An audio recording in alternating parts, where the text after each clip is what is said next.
What's up guys, I'm BTC. Some people believe that certain character skins can give you an advantage or put you at a disadvantage. So today we're gonna do a little bit of myth busting and find out just how much of that is true.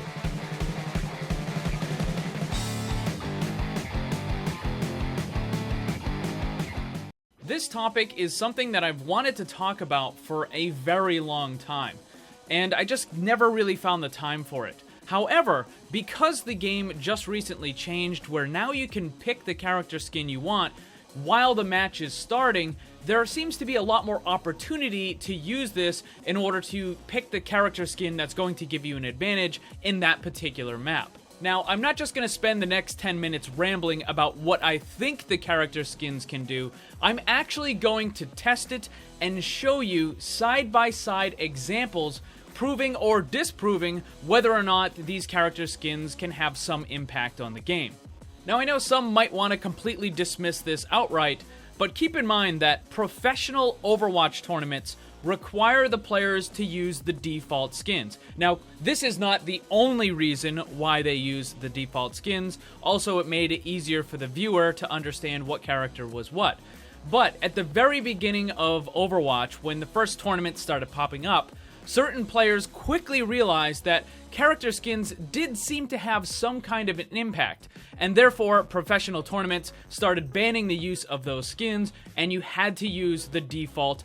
Also, in case you didn't know, for the Overwatch League, we as the spectators see the different team colors, but the players themselves only see the default skins.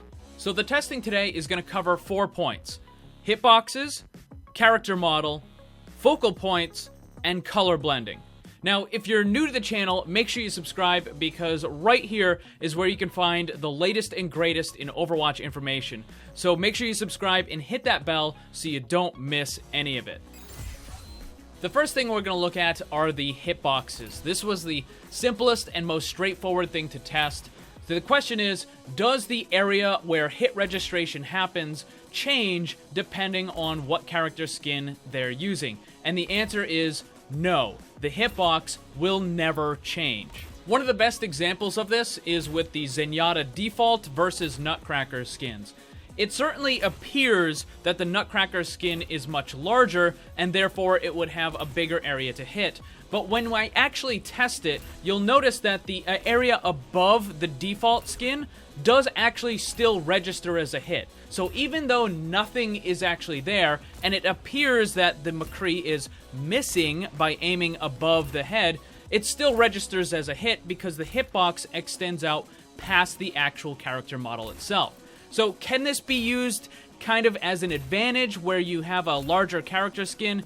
The answer is no, because even if they miss by that certain amount, it still registers as a hit, so it wouldn't really change anything.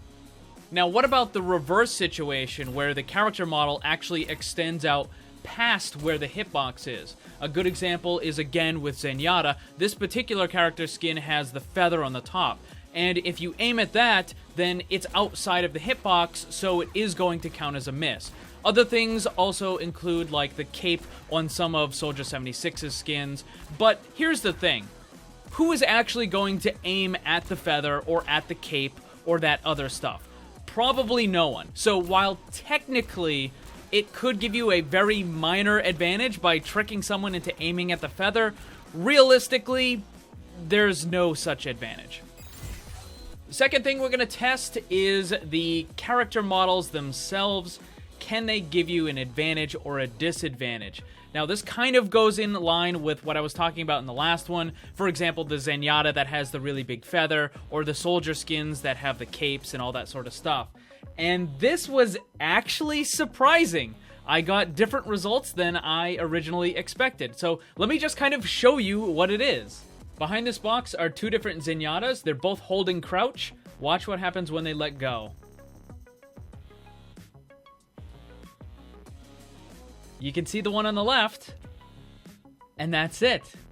And that's because the one on the left is using one of the character skins that has the big feather. The one on the right is just using the default. Now, as you can see, when they jump, the character will appear, and the name also appears, but then it very quickly disappears. So when a lot of people talk about the differences in character model size, they always think, oh, well, the feather is sticking out, so you'll be able to see it. No. Most people are probably going to miss that entirely. The thing that's really noticeable and that almost every player is going to see is the bright red text of the player's name. So that is what kind of gives you away. Now, apparently, it turns out that if any of your character model, even like the tiniest bit, is showing, then it makes the name pop up. And that's why when the other Zenyatta using the default skin jumps, you can see him and he can see his name. But as soon as he stops jumping, his name disappears because you can't see any of his character model.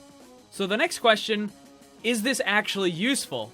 Well, for Zenyatta, probably not, because he doesn't really do anything like that. But there are other characters like Reaper, Mei, Widowmaker, Hanzo. These are characters that could definitely benefit from not being seen and having their name hidden until the exact moment when they want to pop out and do whatever it is they need to do. So I ran the same test with Mei and Widowmaker because they also have character skins that have feathers on their heads. I have no idea why Blizzard seems to always want to put feathers on people's heads, but for whatever reason, they do. And I got the same results. The character models that were default were hidden behind the box, and the ones that had the feathers kind of sticking up, even if it was ever so slightly, the feathers were sticking up, the big red text of the name would still appear. So can you actually use this to your advantage? It really depends on what character you're playing, but yeah, there is a very tiny advantage in not having your name show up above whatever it is that you're trying to hide behind. The third thing we're going to test is focal points, and this is the one that actually can give you the most significant advantage or disadvantage depending on what character skin you're using. So right now, the screen is completely black. That's on purpose. I'm going to flash an image up on the screen, and I want you to pay attention at the first thing that you notice. The overwhelming majority of people are going to notice the red dot first. It's brightly colored, it stands out from the rest of the image, which is just kind of bland. So the red dot catches your eye, and that is where all of your focus is. Let's try again. And one more time. It doesn't matter where you move the red dot, that is where people are going to focus their attention. This is a technique that artists, painters, photographers, graphic designers, they use this sort of stuff all the time in order to get you to pay attention to the thing that they want you to pay attention to. So that's all fine and good, but how does this work in Overwatch? Well, in FPS games, where you're looking is generally where you're aiming. This is Reinhardt's default skin. It kind of all just blends together. You might have noticed the helmet first just because there's a tiny little glowy section, but for the most part, it just kind of all blends together. Now, this area right here is the best area to attack because, of course, you get the critical damage. Now let's go and look at one of his other character skins, and I want you to pay attention at the first thing that you notice and what kind of draws your attention. Most of you are going to notice the large glowy red section in the middle, and the rest of it just kind of blends together. Reinhardt's helmet is really small. There is a tiny little red part for the visor, but for the most part, all of the attention of this character skin is going towards the center. That means your eye and your attention and your aim is going to go towards the center, which means you're going to be landing normal body shots and not those criticals. We have one more Reinhardt skin to look at, and you're going to instantly notice a really big difference. So this is the Coldheart skin. Most of it is just kind of this dull gray, but the head is a bright white and light blue, and it has this glowy effect on it. There is absolutely no doubt when you look at this character skin, the first thing, and likely the only thing you really notice, is going to be the glowing head. That means that is what you're going to be looking at, that is what you're going to be aiming at, so this character skin is going to have a lot more critical headshots than any of the other ones.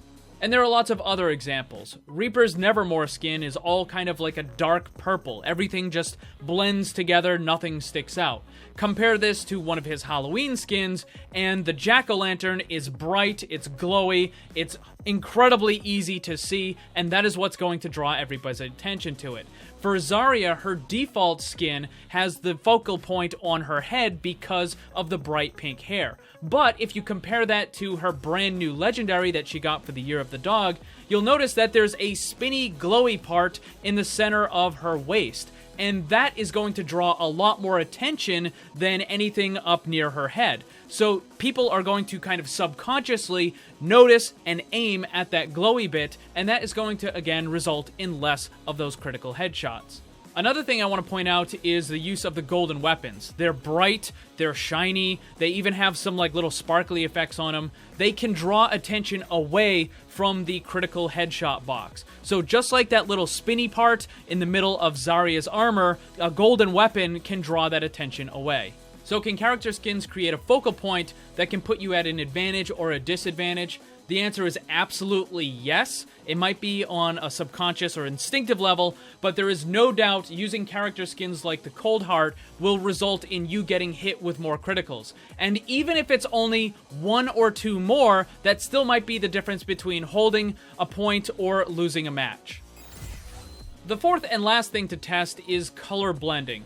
This is the idea that if you use a white character skin in a map that is mostly white, then you're going to kind of blend in. And the same thing goes with using a dark character skin in a map that is mostly dark.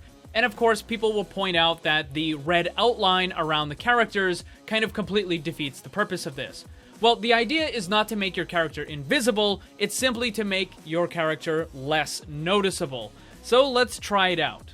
So right now I have a Reaper wearing black and a Reaper wearing white, and they're going to run across the screen. This first area is kind of dark, and I can't really tell a difference. There's the black, and there's the white. I can see both of them perfectly fine. I don't even need the red line to show it. And then here's a light area, and it's the same thing. Like, I don't need the red outline to show the character. The character just doesn't really blend in enough with the background, and the reason for that is because the background isn't fixed. It isn't a solid color. Here's another quick example. I have both Reapers up there. The doorway is all black, the walls are all white. When they're standing in front of the opposite color, it's really obvious to see them. But even when you switch them and they're standing in front of their matching color, you can still see them. I mean, they blend in a very, very tiny amount, but it's not nearly noticeable enough to make you not recognize that they're there. I mean, the white Reaper kind of, like, it almost kind of blends in just enough. But again, the maps are constantly changing. There's such a great variety of colors and lights and shadows and all that sort of stuff that actually blending in on a consistent basis or to a point where it can actually be effective is really just not going to happen. There's only one exception to all of this. That would be Farah. So the reason why this is an exception is because the sky is always one solid color. Yes, there are clouds that will move across, but they actually help to further blend you in as opposed to making you stand out a little more. So as you can see here, there are two different Farahs up in the sky. The one on the left is using a very dark skin, and the one on the right is using a light blue skin. Now again, this is not going to make Farah invisible, it's simply to make her less noticeable. And this was one of the ones that was most frequently used back in those early days of the professional Overwatch tournaments when they could use any character skin they wanted. They always used the light blue Farah skins because it made you that much more difficult to see. And keep in mind, when you're watching it, like with this just video right here, it's obvious you're just paying attention to those two things. But in the middle of a team fight, people are moving all around, there's all kinds of special effects, you have attacks going every which way. Not being able to immediately notice exactly where the Farah is can be a pretty good advantage. Now obviously, if it's a night map like Lijiang Tower, you would want to use a darker character skin, but the idea is still there. It makes you slightly less noticeable, and it takes the other players a little bit longer in order to recognize where the Farah is in the sky. That few seconds of confusion can be a pretty big advantage and give Farah just enough time to take out a critical target. Alright, so let's get to the conclusion. For the hitboxes, there's no advantage or disadvantage for any of them. For the character models, there is a very minor advantage/disadvantage thing for only certain characters, and even then, it's incredibly minor. The focal points can actually give you a meaningful advantage or disadvantage depending on what character skin you're using. I would encourage you to use character skins like the Blackheart and avoid using the Coldheart. And for the last thing, the color blending. For almost every character in the game, this is not going to make any difference at all, except for Farah. If you're using Farah, you're going to have a very minor advantage if you do try to blend in to the sky, whether it's day or night, whatever it happens to be. Try to blend in, and you might get an extra couple seconds where the enemy doesn't quite know exactly where you are or what's going on. But that's about it, guys. The amount of advantage or disadvantage you're going to get from this stuff is pretty minor. Don't expect to jump a rank or two just because you change your character skin. It's not going to happen. If you are trying to, like, absolutely min and max your performance in the games, then yeah, sure, go ahead and use the best skins available. But for the most part, you don't really need to worry all that much. So let me know what you guys think. Also, don't forget to check out my Discord server. Follow me on Twitch and Twitter. The links are down below. Thanks for watching. Remember, always blame the controller because it's never your fault.